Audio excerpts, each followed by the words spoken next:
अस्सलाम वालेकुम, welcome back to my YouTube channel. कैसे हैं आप सब लोग? उम्मीद है कि आप सब अच्छे से होंगे। तो गाइस, आज का जो वीडियो होगा वो एक फ़नी वीडियो है और ये वीडियो है अलामा अहमद नक्शबंदी जी का और इस वीडियो का टाइटल है गोरी बीवी होना ग्रेट मैसेज। तो चलिए जल्दी से वीडियो को स्टार्ट करते हैं। और अलामा अहमद नक्शबंदी जी के वीडियो बहुत अच्छे होते हैं, मुझे बहुत ही ज़्यादा पसंद आते हैं। तो इस वीडियो में क्या है वो हमें मालूम पड़ेगा वीडियो देखने के बाद। तो चलिए जल्दी से वीडियो को स्टार्ट कर लेते हैं, वीडियो देखते हैं। अभी तक मेरे चैनल पे नए हैं, सब्सक्राइब नहीं किया है तो प्लीज़ जल्दी से मेरे चैनल को सब्सक्राइब कर लीजिए। चलिए वीडियो स्टार्ट कर लेते हैं, वीडियो देखते हैं, बाकी बातें हम करते हैं वीडियो देखने के बाद। एक सहाबी थे, सौले रंग के थे। सहाबी क्या थे? सौले रंग के, इंडियन कलर। इंडियन कलर क्या है बोलो भाई जरा? सौला।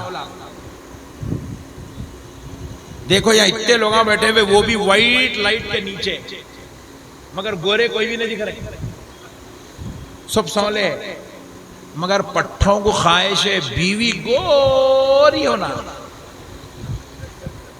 अब जिसको ख्वाहिश है गोरी बीवी होना, उन्हें अमेरिका को जाके शादी करना। उसको झारखंड में गोरी बीवी मिलने वाली नहीं है। जोर से बोलो, और जोर से। आप बोलेंगे हजरत मेरे पास तो गोरी बेगम है, तो वो गॉड गिफ्ट है, खामोश रख ले, वरना सबको गोरी बीवी नहीं मिलती। बहुत कम खुश नसीब लोग हैं जिनको गोरी बीवी मिलती है, वरना सबको ओरिजिनल कलर, इंडियन कलर, सौली बीवी मिलती है। सौली, क्योंकि अपन सौले, बेगम भी सौली, और अपना बच्चा भी सौला। नहीं, मेरे पास एक साहब है, बोले हजरत जरा वजीफा दे दो। बोला कहेगा गोरा बच्चा होना। बोला हौला है क्या बे? तू सौला वजीफा पढ़े तो गोरा कैसा पैदा होता? सौला पैदा होता। बोला मसले को समझो, दीन की बात है। प्यारे बुजुर्ग और दोस्तों, अपने पट्ठों की बहुत ख्वाहिश है, गोरी बीवी होना, गोरी होना। अम्मा जा रही, देख रही, आ जा रही, क्या हुआ? गोरी नहीं है। बहना जा रही, देख रही, आ रही, क्या हुआ जी आपा?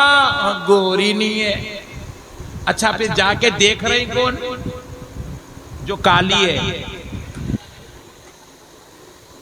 बच्चे की बहन काली है, उन्हें जाके देख रही, क्या गोरी होना मिलती?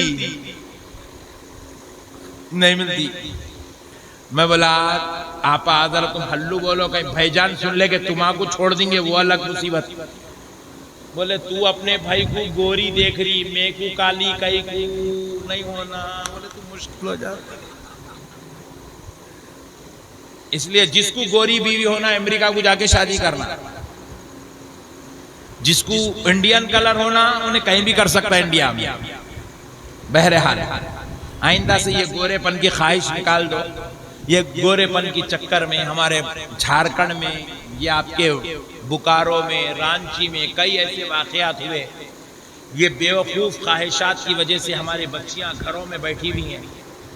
घरों में बैठे बैठे गैर मुस्लिमों के साथ भाग गई हमारी मुसलमान बच्चियां। गैर मुस्लिमों से शादियां कर ली, गैर मुस्लिमों की माएँ बन गई, गैर मुस्लिमों की बीवियां बन गई, गैर मुस्लिमों के घरों की बहुएं बन गई। मजबूर हो गई, उन्होंने भी बट्टू लगाने पे, उन्होंने भी जाके पूजा परस्तिश करने पे मजबूर हो गई। पकड़ के वो बच्चों को पूछे, नालायक, इतना अच्छा मजहब रसूल अल्लाह का दीन छोड़ के तू गैर के साथ क्यों चले गई? बोले मेरे को घर को देखने के वास्ते 50 लोग आए, कोई मेरे को पसंद नहीं करे, कोई मेरे को नाम रख के नहीं, कोई मेरे को नाम रख के गया। कोई कहा गिड्डी है, कोई कहा काली है, कोई बोले बाला कम है, कोई बोले नाक सही नहीं है, कोई बोले दुबली है, कोई बोले कुछ है, कोई बोले कुछ है। 50 लोग मेरे को देखे, 50 नाम रखे, और ये काफिर होगा, मगर मैं कुछ चाह के मोहब्बत से शादी कर लिया, इसलिए मैं इसकी बीवी बनने पे मजबूर हो गई। आज ये मनहूस हरकतें मुसलमानों के बीच में आ गई, जिसकी वजह से आज मुसलमान बेटियां गैरों की माएं बन रही हैं। उनकी पेटों से गैरों की औलाद जन्म ले रही है। वो दिनों रात, सुबह शाम जिना हो रहा है, वो मुर्तद हो रही है, इस्लाम से फिर रही है, सिर्फ हमारी मनहूस ख्वाहिशात की वजह से, सिर्फ हमारी नाजायज आरज़ुओं की वजह से, सिर्फ हमारी औरतों के बेजान रसूमात और ख्वाहिशों की वजह से। अल्लाह के वास्ते मेरे भाइयों, کسی کی بہن بیٹی کو دیکھنے جاؤ تو یہ منحوس خواہشات لے کے مت جاؤ کہ گوری ہونا، لمبی ہونا، ناک اچھی ہونا، بالاں بڑے ہونا، ایسی ہونا، ویسی ہونا مت لے جاؤ۔ ارے لے جانا ہو تو بس ایک خواہش لے کے جاؤ، مصطفیٰ جان رحمت سے محبت کرنے والی ہونا چاہیے، اللہ کے دین پر قائم رہنے والی ہونا چاہیے، مولا امام حسن و حسین سے محبت کرنے والی ہونا، دیندار ہونا، بس ایک خواہش لے جاؤ، دیندار بچی ڈھونڈو بس۔ یہ گوری ہونا کہاں کی گوری ملتی؟ دیوانے پنے کے باتیں ہیں، ہندوستانیوں میں گوری کہاں سے ملیں گی بھائی؟ اگر مل رہی ہے تو گاڈ گفٹ ہے، رکھ لو گھر میں، پکڑ کے لا لو، مگر نہیں مل رہی تو اتنی آرزویں مت کرو کہ بچیاں غیروں کے ساتھ نکاح کرنے پہ مجبور ہو جائے۔ میرے پیارے بزرگ اور دوستو، اب مسئلہ سنو۔ صحابی کا رنگ سولا تھا، انڈین کلر، وہ صحابی کی اہلیہ بھی انڈین کلر، سولی رنگ کی تھی، سولا رنگ تھا، مگر اللہ نے ایسا کرم کیا کہ ان کے گھر میں جو بچہ پیدا ہوا وہ انتہائی گورا، ایک دم نفیس، ابیض، سفید، گورا بچہ پیدا ہوا۔ جب وہ صحابی اس بچے کو باہر لے کے نکلتے، منافقین سولے باپ کے گود میں گورے بچے کو دیکھتے تو الزام لگاتے کہ صحابی یہ تیرا بچہ نہیں ہے، یہ کسی اور کا بچہ ہے، نعوذ باللہ۔ صحابیہ پر الزام لگاتے، اس بچے کی ماں پر تہمت لگاتے کہ یہ کسی اور کا بچہ ہے، یہ کسی اور کا بچہ ہے، یہ کسی اور کا بچہ ہے۔ صحابی سوچنے لگتے یہ قوم کیا میرے ساتھ اچھا سلوک کرے گی، یہ میرے نبی کے ساتھ بدسلوکی کی ہے، رسول اللہ کے ساتھ انہوں نے غلط سلوک کیا ہے، تو یہ میرے ساتھ کیا خاک اچھا سلوک کر سکتے ہیں۔ یہ سوچ کر وہ صحابی خاموش ہو جاتے، یہ سوچ کر وہ صحابی خاموش بیٹھ جاتے۔ لیکن ایک دن ہو گیا، 4 دن ہو گئے، 1 مہینہ ہو گیا، 1 سال ہو گیا، 2 سال ہو گئے، 4 سال ہو گئے، مسئلہ تھمنے کا نام نہیں لے رہا ہے۔ منافقین کی شرارت پوری زور و شور پر ہے، منافقین کہہ رہے ہیں یہ کسی اور کا بچہ ہے، یہ کسی اور کا بچہ ہے، یہ کسی اور کا بچہ ہے۔ صحابی نے ایک دن سوچا کہ اگر میں اسی طرح خاموش ہو جاؤں تو کہیں میرے بچے کے لیے جینا مشکل نہ ہو جائے، میرے بچے کے لیے گھر کے باہر نکلنا مشکل نہ ہو جائے۔ یہ سوچ کر وہ صحابی اپنے بچے کو گود میں اٹھائے، اپنی بیوی کا ہاتھ پکڑے، کہے چلو رسول اللہ کے دربار میں چلتے ہیں، آج اس مسئلے کو ختم کر ہی دیتے ہیں۔ اپنی بیوی اپنے بچے کو لیے رسول اللہ کے دربار میں آئے، بڑی بے چینی بے قراری کے ساتھ رحمت عالم نور مجسم صلی اللہ علیہ وسلم کے دربار میں کھڑے ہو گئے۔ اس وقت رسول اللہ اپنے دیگر صحابہ اکرام کے ساتھ بات چیت کر رہے ہیں، محو گفتگو ہے، مسائل پر گفتگو ہو رہی ہے۔ یہ صحابی اپنی بیوی اپنے بچے کو لیے مجلس میں حاضر ہوئے، ہاتھ جوڑ کر کھڑے ہو گئے۔ رسول اللہ نے پوچھا کیا بات؟ سلام عرض کیے، بات چیت کرنے لگے اور کہنے لگے یا رسول اللہ آپ فیصلہ فرما دیجئے، یہ میرا بیٹا ہے یا کسی اور کا بیٹا؟ رسول اللہ یہ سوال سن کر مسکرانے لگے، مسکراتے کہنے لگے صحابی ایسے کیوں پوچھ رہے ہو؟ کہا یا رسول اللہ میں سولا ہوں، میری بیوی سولی ہے، اور یہ بچہ گورا پیدا ہوا ہے، اور منافقین الزام لگا رہے یہ میرا بچہ نہیں، یہ کسی اور کا بچہ ہے۔ ان کے الزام سنتے آقا میں پریشان ہو گیا۔ آج آپ کے دربار میں آیا ہوں، سرکار فیصلہ فرما دے یہ میرا بچہ ہے یا کسی اور کا ہے؟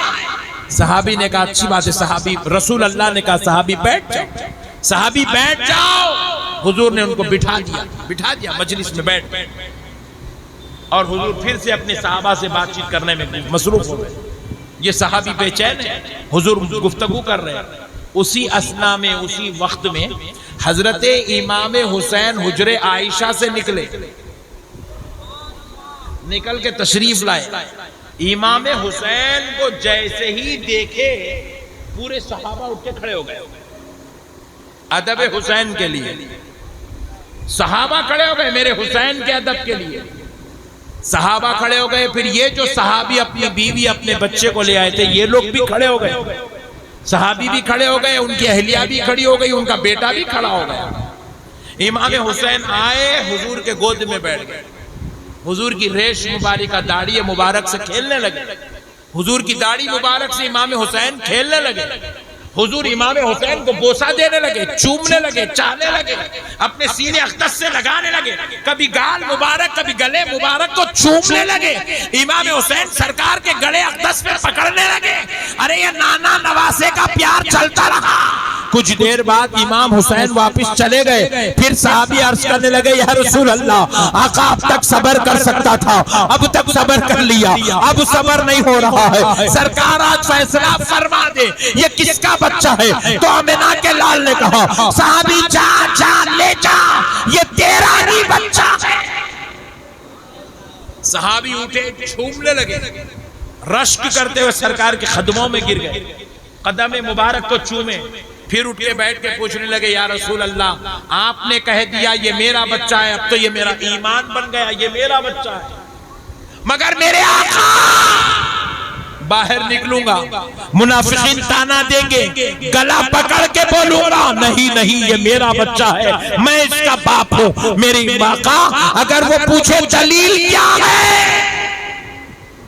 तो आका क्या दलील दूं? तो नबी ने कहा, साहबी क्या तूने नहीं देखा, जब मेरा हुसैन आया तो हुसैन के अदब में सारे सहाबा खड़े हो गए। साहबी तुम भी खड़े हो गए, तुम्हारी अहलिया भी खड़ी हो गई, तुम्हारा बच्चा भी खड़ा हो गया। साहबी सुन ले, मेरे हुसैन का अदब वही करता है जो अपने बाप का बेटा होता है। नारे तकबीर, नारे रिसालत, नारे रिसालत। हम अपने नबी के, हम अपने नबी के दीवाने, हम अपने नबी के, हम अपने नबी के, हम अपने गौस के, हम अपने गौस के। नारे हैदरी, नारे हैदरी। कहा, सहाबी सुनो, मेरे हुसैन का अदब वही करता है जो अपने बाप का बेटा होता है, जिसमें हलाली खून होता है, जो अपने बाबा का बेटा होता है, वही मेरे हुसैन का अदब करता है। साहबी क्या तूने नहीं देखा कि तेरे बेटे ने मेरे हुसैन के अदब में खड़ा हो गया? ये उसके अपने बाप के होने की अलामत है। और जरा गौर करो मुसलमानों, हम हुसैन की मोहब्बत में जलसा कर रहे हैं। अरे कोई तुमसे पूछे जलसा क्यों करते हो, हुसैन के नाम पे खाना क्यों खिलाते हो, हुसैन के नाम पे शरबत क्यों पिलाते हो, तो जवाब देना, मैं अपने बाप का बेटा हूं, इसलिए हुसैन के नाम पे खाना खिला रहा हूं, इसीलिए हुसैन के नाम पे शरबत पिला रहा हूं। सवाल मेरे खिलाने पे नहीं, सवाल तेरे नहीं खिलाने पे पैदा होता है। तू बता, तू किसका बेटा है जो तू हुसैन के नाम का जलसा करना गवारा नहीं करता, जो हुसैन के नाम के खाने को, शरबत को तू हराम और नाजायज का नारा लग देता है। तू बता, तू किसका बेटा है? जो हलाली होता है ना, वो अहले बैत से मोहब्बत करता है। और आप वीडियो भी बहुत ही ज़्यादा अच्छी थी अल्लामा अहमद नक्शबंदी जी की, इनकी सारी वीडियो मुझे बहुत ही ज़्यादा पसंद आती हैं। और ये बात बिल्कुल सही है, इंसान के रंग पर कभी नहीं जाना चाहिए कि इंसान का रंग गोरा या काला, ये मायने नहीं रखता है। इंसान का रंग तो समय के साथ बदल जाता है, कभी गोरा कभी काला, लेकिन जो इंसान की दिल की खूबसूरती होती है वो कभी नहीं बदलती है। तो इंसान का हमेशा दिल देखना चाहिए कि कितना खूबसूरत है, और लड़की को कभी भी उसमें कमी नहीं निकालना चाहिए, और उसको उसका नेचर देखना चाहिए कि वो आपको खुश रखे, आपके घर वालों को खुश रखे, आपकी माँ बाप की इज्जत करे, बस ये चीज़ लड़की में देखना चाहिए। आज हम इसमें कमी निकालेंगे तो कल को कोई हमें भी कमी निकालेगा। तो ये वीडियो बहुत ही ज़्यादा पसंद आई मुझे, और अगर आपको मेरी वीडियो पसंद आई हो तो प्लीज़ मेरे चैनल को सब्सक्राइब करना ना भूलें, मेरी वीडियो को एंड तक ज़रूर देखें। तो चलिए मिलते हैं अगली वीडियो में, तब तक के लिए अल्लाह हाफिज़।